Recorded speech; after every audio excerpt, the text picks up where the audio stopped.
اس video میں انبیاء و رسل کی تاریخ بتائی اور دکھائی جائے گی۔ یہ منظرنامہ زمین پر پہلے انسان اور نبی حضرت آدم علیہ السلام سے لے کر حضور نبی اکرم و افضل و آخر الزماں صلی اللہ تعالی علیہ وآلہ وسلم کی ولادت پاک تک کا مختصر زمانی سفر ہے۔ حضرت آدم علیہ السلام پہلے انسان اور نبی اور سب انسانوں کے باپ ہیں، اور ان کی زوجہ محترمہ حضرت حوا رضی اللہ عنہا ہے، جو کہ تمام انسانوں کی ماں اور روئے زمین پر پہلی خاتون ہے۔ حضرت آدم علیہ السلام اور حضرت حوا رضی اللہ عنہا کی زمین پر آمد سے متعلق کوئی متفقہ رائے موجود نہیں، لیکن بعض تاریخ دانوں کے مطابق یہ واقعہ 90 صدیوں پہلے کا ہے۔ اسی طرح آپ دونوں کے مقام نزول کا بھی علم نہیں ہے۔ حابیل اور قابیل حضرت آدم علیہ السلام کے بیٹے تھے۔ قابیل نے کسی تنازع پر اپنے بھائی حابیل کو قتل کر دیا۔ اس واقعے کو قرآن پاک میں بھی بیان کیا گیا ہے۔ یہ تاریخ انسانی کا پہلا قتل ہے، اور علماء کرام کے مطابق قیامت تک ہونے والے ہر قتل کے گناہ کا ایک حصہ قابیل کو ملتا رہے گا، جیسا کہ ہر برائی کا ایک حصہ اس شخص کو ملتا ہے جس نے اس برائی کا آغاز کیا ہو۔ حضرت ادریس علیہ السلام کی آمد۔ مورخین کے مطابق حضرت آدم علیہ السلام اور حضرت ادریس علیہ السلام کے درمیان 380 سال کا فصل ہے۔ حضرت ادریس علیہ السلام قلم کا استعمال کرنے والے پہلے انسان تھے، شاید اسی لیے ان کا نام ادریس ہے، جس کے معنی ہے درس دینے والا۔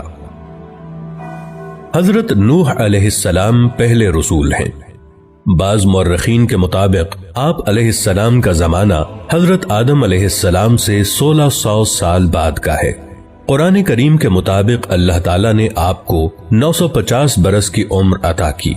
اللہ تعالیٰ نے آپ کو انسانوں کی اصلاح کے لیے مبعوث فرمایا، لیکن ایک طویل عرصہ دعوت و تبلیغ کے باوجود لوگوں نے آپ علیہ السلام کی تکذیب کی، جس کے نتیجے میں اللہ تعالیٰ نے اس قوم پر پانی کا عذاب بھیجا۔ غالباً یہ پہلا عذاب ہے جو زمین پر اللہ پاک کی طرف سے بھیجا گیا، جس سے اس وقت تک کے سارے انسان مارے گئے، سوائے ان کے جو آپ علیہ السلام پر ایمان لا چکے تھے اور آپ علیہ السلام کے ساتھ اس کشتی میں سوار تھے جو آپ نے اللہ تعالیٰ کے حکم اور مدد سے تیار کی تھی۔ لیکن یہ چند ہی لوگ تھے۔ اس واقعے کے بعد نسل انسانی حضرت نوح علیہ السلام کے 3 بیٹوں سے آگے چلی، اسی لیے آپ علیہ السلام کو آدم ثانی بھی کہا جاتا ہے۔ آپ علیہ السلام کے بیٹوں کے نام سام، حام اور یافس تھے۔ حضرت نوح علیہ السلام کے بیٹوں کی نسل سے جو قومیں وجود میں آئیں، وہ بھی بالآخر گناہوں اور بری باتوں میں ملوث ہو گئیں۔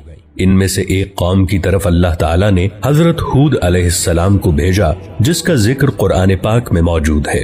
لیکن پھر وہی ہوا، اس قوم نے سرکشی کی اور آپ علیہ السلام کی مخالفت کی، جس کی وجہ سے ان کو بھی اللہ تعالیٰ کی طرف سے عذاب نے آ لیا۔ حضرت ہود علیہ السلام کے ساتھ جو لوگ بچے، ان سے قوم سمود وجود میں آئی، لیکن رفتہ رفتہ وہ بھی گمراہ ہو گئے، تو اللہ تعالیٰ نے حضرت صالح علیہ السلام کو ان کی طرف نبی بنا کر بھیجا، لیکن اپنے سے پہلوں کی طرح انہوں نے بھی اپنے نبی کا انکار کیا اور مطالبہ کیا کہ اگر آپ اللہ کے نبی ہیں تو کوئی معجزہ دکھائیں۔ آپ علیہ السلام نے اللہ سے دعا کی، جس سے ان کی آنکھوں کے سامنے پہاڑ کی چٹان سے ایک اونٹنی برآمد ہوئی، لیکن انہوں نے اس معجزے کو دیکھ کر ایمان لانے کی بجائے اس واقعے کو جادو کہہ کر رد کر دیا اور اپنی غلطی پر بضد رہے، تو ان کو بھی عذاب نے آ لیا اور نیست و نابود کر دیے گئے۔ اس دور کو قبل از ابراہیم علیہ السلام کہتے ہیں۔ اس دور کی مستند تاریخ موجود نہیں ہے۔ حضرت ابراہیم علیہ السلام تقریباً 2200 قبل مسیح عراق میں پیدا ہوئے۔ آپ علیہ السلام کو انبیاء کا باپ کہا جاتا ہے کہ آپ علیہ السلام کی نسل سے ہی بعد کے تمام انبیاء کا ظہور ہوا۔ آپ کی قوم بت پرست تھی اور ان کے سردار کا نام نمرود تھا۔ وہ آپ علیہ السلام کی توحید کی دعوت و تبلیغ کی وجہ سے آپ علیہ السلام کا سخت مخالف تھا۔ اسی دشمنی کے سبب اس نے آپ کو آگ میں ڈالنے کا حکم دیا۔ جب آپ علیہ السلام کو آگ میں ڈالا گیا تو وہ اللہ کے حکم سے ٹھنڈی ہو گئی اور آپ علیہ السلام کو کوئی نقصان نہیں پہنچا۔ یہ واقعہ قرآن پاک میں موجود ہے۔ آپ علیہ السلام کی 2 بیویاں تھیں، ان سے 2 بیٹے پیدا ہوئے اور وہ دونوں نبی تھے۔ حضرت حاجرہ رضی اللہ عنہا سے حضرت اسماعیل علیہ السلام اور حضرت سارہ رضی اللہ عنہا سے حضرت اسحاق علیہ السلام۔ اس دور کو بعد از ابراہیم علیہ السلام کہتے ہیں۔ اس دور کی کچھ تاریخ موجود ہے اور اسے انگلش میں پوسٹ ابراہم ایرا کہتے ہیں۔ حضرت ابراہیم علیہ السلام کے بھتیجے حضرت لوط علیہ السلام کو اللہ تعالیٰ نے ایک قوم کی طرف بھیجا جو کہ فحش کاموں میں مبتلا تھی۔ آپ علیہ السلام نے بہت چاہا کہ وہ لوگ غلط اور غلیظ کاموں سے باز آ جائیں، لیکن انہوں نے آپ علیہ السلام کی بات نہیں مانی اور وہ بھی ماضی کی قوموں کی طرح اللہ تعالیٰ کے غیظ و غضب کا شکار ہو گئے۔ حضرت اسحاق علیہ السلام اللہ کے نبی تھے، لیکن ان کے متعلق مزید تفاصیل نہیں پائی جاتی، سوائے اس بات کے کہ یہ حضرت یعقوب علیہ السلام کے والد تھے۔ حضرت اسماعیل علیہ السلام حضرت ابراہیم علیہ السلام کے بیٹے اور حضرت اسحاق علیہ السلام کے بھائی تھے۔ حضرت ابراہیم علیہ السلام نے اللہ کے حکم سے حضرت اسماعیل علیہ السلام کو مکہ کی سرزمین میں لا کر آباد کیا۔ مکہ جہاں سب سے پہلے حضرت آدم علیہ السلام نے اللہ کا گھر یعنی کعبہ بنایا تھا، اب ہزاروں سال بعد اللہ تعالیٰ نے حضرت اسماعیل علیہ السلام کے ذریعے اس گھر کو دوبارہ آباد کروایا۔ حضرت یعقوب علیہ السلام حضرت اسحاق علیہ السلام کے بیٹے تھے۔ ان کا لقب اسرائیل تھا۔ اسرائیل کے معنی اللہ کا بندہ ہے۔ آپ علیہ السلام کی متعدد بیویاں تھیں جن سے اللہ تعالیٰ نے انہیں 12 بیٹے عطا فرمائے۔ یہی لوگ اور ان کے بعد آنے والی ان کی نسل بنی اسرائیل کہلاتی ہے، یعنی اسرائیل کی اولاد۔ بعد میں یہی لوگ اپنے آپ کو یہود یا یہودی کہنے لگے، کیونکہ ان 12 میں سے سب سے بڑے بھائی کا نام یہودا تھا۔ یہ لوگ اپنے آبائی ملک عراق سے ہجرت کر کے فلسطین آ گئے تھے۔ انہی میں سے عیسائی بنے جو کہ اپنی نسبت حضرت عیسیٰ علیہ السلام سے منسوب کرتے ہیں۔ انہی لوگوں کو قرآن مجید کی اصطلاح میں اہل کتاب کہا جاتا ہے۔ ان 12 بھائیوں میں سے سب سے چھوٹے بھائی کا نام یوسف علیہ السلام تھا۔ یہ اللہ کے نبی تھے اور بہت حسین و جمیل تھے۔ حضرت یعقوب علیہ السلام حضرت یوسف علیہ السلام سے بہت محبت کرتے تھے۔ یہ چھوٹے بچے سے فطری لگاؤ تھا، لیکن دوسرے بھائیوں کو یہ بات بری لگنے لگی اور وہ حضرت یوسف علیہ السلام سے حسد کرنے لگے۔ اسی حسد اور بغض و عناد نے انہیں اپنے بھائی یوسف علیہ السلام کے قتل پر آمادہ کر دیا، لیکن قتل پر سارے متفق نہ ہوئے، اس لیے انہوں نے یوسف علیہ السلام کو ایک کنویں میں پھینک دیا۔ اس کنویں کے پاس سے کوئی قافلہ جا رہا تھا۔ انہوں نے پانی کے لیے اپنا ڈول کنویں میں ڈالا تو حضرت یوسف علیہ السلام اس ڈول کی رسی کو پکڑ کر باہر آ گئے۔ قافلے والے یوسف علیہ السلام کو کسی کا بھاگا ہوا غلام سمجھ کر اپنے ساتھ مصر لے گئے اور وہاں آپ علیہ السلام کو ایک غلام کی حیثیت سے بیچ دیا۔ آپ کا خریدار حکومت مصر کا ایک اعلیٰ عہدیدار تھا۔ اس نے جلد ہی آپ علیہ السلام کی ذہانت و فطانت کو جانچ لیا اور اپنے محل میں اپنے خادم خاص کی حیثیت سے رکھ لیا۔ آپ علیہ السلام اسی محل میں جوان ہوئے اور اللہ نے آپ کو نبوت عطا فرمائی۔ اس عہدیدار کو عزیز مصر کہا جاتا ہے۔ اس کی بیوی زلیخا نے آپ علیہ السلام پر عصمت دری کا جھوٹا الزام لگا کر آپ علیہ السلام کو جیل بھجوا دیا۔ آپ علیہ السلام نے 7 سال جیل میں گزارے، لیکن جیل میں بھی دوسرے قیدیوں کی تعلیم و تربیت کرتے رہے۔ پھر مصر کے بادشاہ کو ایک خواب آیا تو اس کے مشیر نے کہا کہ وہ ایک شخص کو جانتا ہے جو کہ اس خواب کی صحیح تعبیر بتا سکتا ہے۔ آپ علیہ السلام کو جیل سے محل میں لایا گیا۔ آپ علیہ السلام نے بادشاہ کے خواب کی عقلی اور منطقی تعبیر بتا دی، جس سے وہ بہت متاثر ہوا۔ اس بادشاہ نے آپ علیہ السلام کو اپنا مشیر خاص مقرر کر لیا اور بادشاہ نے آپ علیہ السلام کی تمام داستان سنی اور آپ علیہ السلام کو کہا کہ آپ اپنے سارے خاندان کو فلسطین سے مصر لے آئیں اور یہاں سب امن و سکون سے رہیں۔ آپ علیہ السلام نے اپنے سارے کنبے بشمول والد صاحب حضرت یعقوب علیہ السلام کو اپنے پاس مصر بلوا لیا۔ آپ علیہ السلام کے بھائی اپنے کیے پر بہت نادم ہوئے اور توبہ کی۔ اس طرح بنی اسرائیل فلسطین سے مصر پہنچ گئے۔ قرآن کریم کی سورہ یوسف میں اس واقعے کا تفصیلی ذکر موجود ہے۔ تاریخی اندازوں کے مطابق بنی اسرائیل مصر میں 2 صدیوں تک رہے۔ اس عرصے میں ان 12 بھائیوں کی نسل لاکھوں کی تعداد کو پہنچ گئی، لیکن پھر مصر میں بادشاہت تبدیل ہو گئی۔ نئی حکومت نے ان سے مراد چھین لی اور انہیں اپنا غلام بنا لیا۔ یہ بنی اسرائیل کی قید یعنی کیپٹیوٹی کا دور تھا۔ مصری جو اپنے آپ کو قبطی کہتے تھے، ان سے جبری مزدوری کرواتے اور ان پر بہت ظلم و ستم کرتے۔ حضرت یوسف علیہ السلام کے تقریباً 200 سال کے بعد اللہ تعالیٰ نے ان کو اس قید سے نجات دلوانے کے لیے انہی میں سے حضرت موسیٰ علیہ السلام اور آپ کے بھائی حضرت ہارون علیہ السلام کو نبوت عطا فرمائی کہ وہ اپنی قوم یعنی بنی اسرائیل کو مصریوں کی قید سے آزادی دلوا کر واپس انہیں فلسطین میں لا کر آباد کریں۔ مصر پر فرعون کی حکومت تھی۔ حضرت موسیٰ علیہ السلام نے اسے ایمان کی دعوت دی اور کہا کہ وہ بنی اسرائیل کو آزاد کر دے، لیکن فرعون نے انکار کر دیا۔ اللہ تعالیٰ نے حضرت موسیٰ علیہ السلام کو حکم دیا کہ وہ اپنی قوم کو لے کر فلسطین کی طرف نکلیں۔ آپ علیہ السلام بحکم خداوندی اپنی قوم کو لے کر نکلے تو فرعون نے بھی اپنے لاؤ لشکر کے ساتھ آپ علیہ السلام کا تعاقب کیا۔ سمندر کے کنارے پہنچ کر آپ علیہ السلام نے اللہ سے عرض کی کہ اب کیا کروں؟ اللہ نے حکم دیا کہ اے موسیٰ علیہ السلام اپنا عصا سمندر کے پانی پر ماریں تو سمندر آپ کو خشکی کا راستہ دے گا۔ آپ علیہ السلام نے ایسا ہی کیا تو یکا یک سمندر کا پانی 2 دیواروں کی طرح الگ الگ کھڑا ہو گیا اور آپ علیہ السلام اپنی قوم کو لے کر وہاں سے نکل گئے۔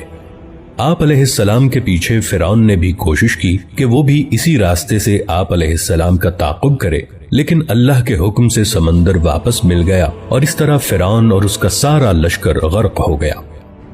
یہ حضرت موسیٰ علیہ السلام کا معجزہ ہے جس کا ذکر قرآن پاک میں موجود ہے، اور یہ اتنا بڑا واقعہ بنی اسرائیل کی آنکھوں کے سامنے وقوع پذیر ہوا۔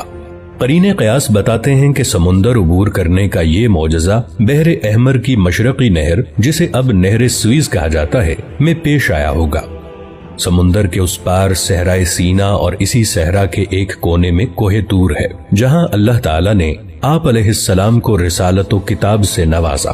آپ علیہ السلام کی کتاب کا نام تورات ہے۔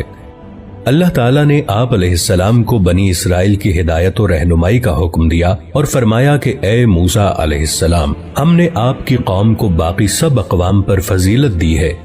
جب تک یہ اس کتاب یعنی تورات کو مضبوطی سے تھامے رہیں گے، میں ان کو اپنی طرف سے نعمتوں اور رحمتوں سے نوازتا رہوں گا۔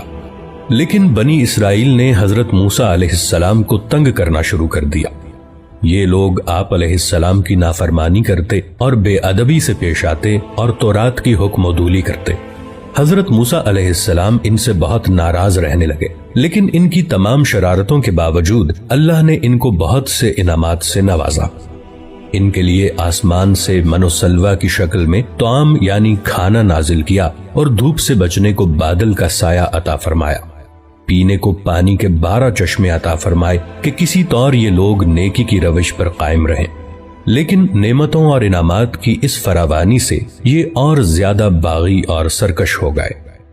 پھر حضرت موسیٰ علیہ السلام اور حضرت ہارون علیہ السلام کا انتقال ہو گیا، لیکن اللہ تعالیٰ نے بنی اسرائیل کی ہدایت اور فلاح کا دروازہ بند نہیں کیا، بلکہ ان کے اندر عظیم المرتبت انبیاء کو مبعوث فرمایا، جیسے کہ حضرت داؤد علیہ السلام اور ان کے بیٹے حضرت سلیمان علیہ السلام۔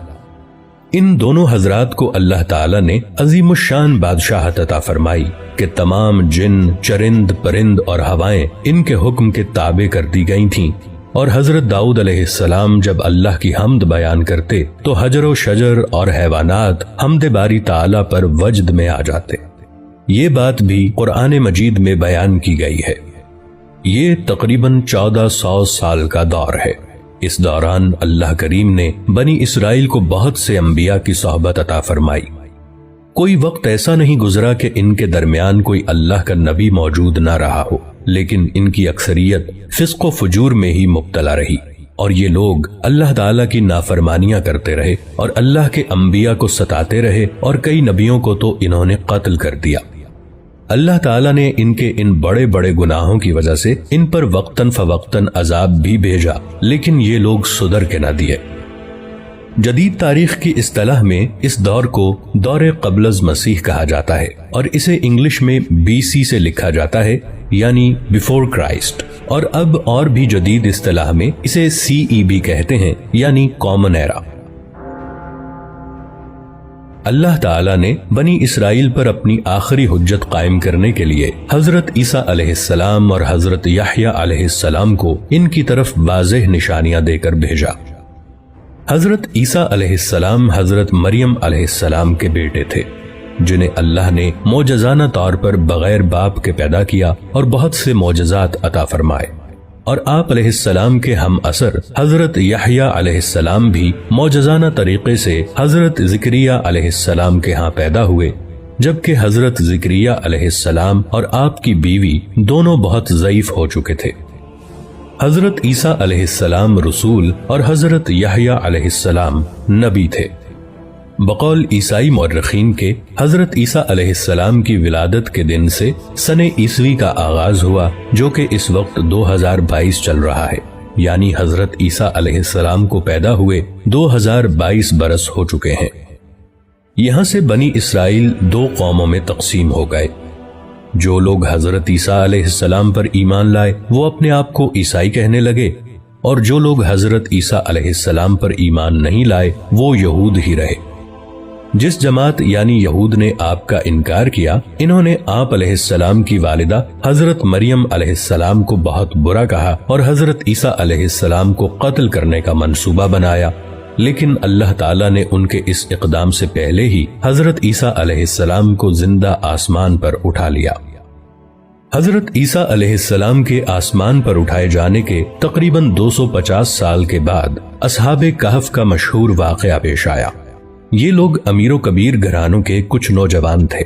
یہ حضرت عیسیٰ علیہ السلام کے دین پر ایمان لے آئے تو وقت کی حکومت اور جو لوگ حضرت عیسیٰ علیہ السلام پر ایمان نہیں لائے تھے یعنی یہود نے ان پر تشدد کرنا چاہا، لیکن یہ لوگ شہر سے فرار ہو کر باہر جنگل میں ایک غار میں چھپ گئے۔ اس غار میں اللہ تعالیٰ نے ان پر نیند طاری کر دی اور یہ اس غار میں کئی سال تک سوتے رہے۔ اس کا پورا ذکر قرآن مجید کی سورہ کہف میں موجود ہے۔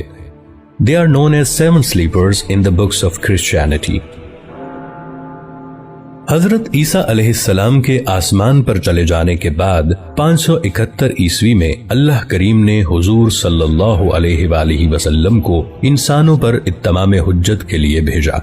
حضور سیدنا و نبینا حضرت محمد صلی اللہ علیہ وآلہ وسلم بن عبداللہ بن عبد المطلب مکہ کی سرزمین میں حضرت اسماعیل علیہ السلام بن ابراہیم علیہ السلام کی نسل میں قبیلہ قریش کے خاندان بنو ہاشم کے ہاں جناب عبداللہ بن عبد المطلب اور ان کی زوجہ حضرت آمنہ بنت وہب کے ہاں پیدا ہوئے۔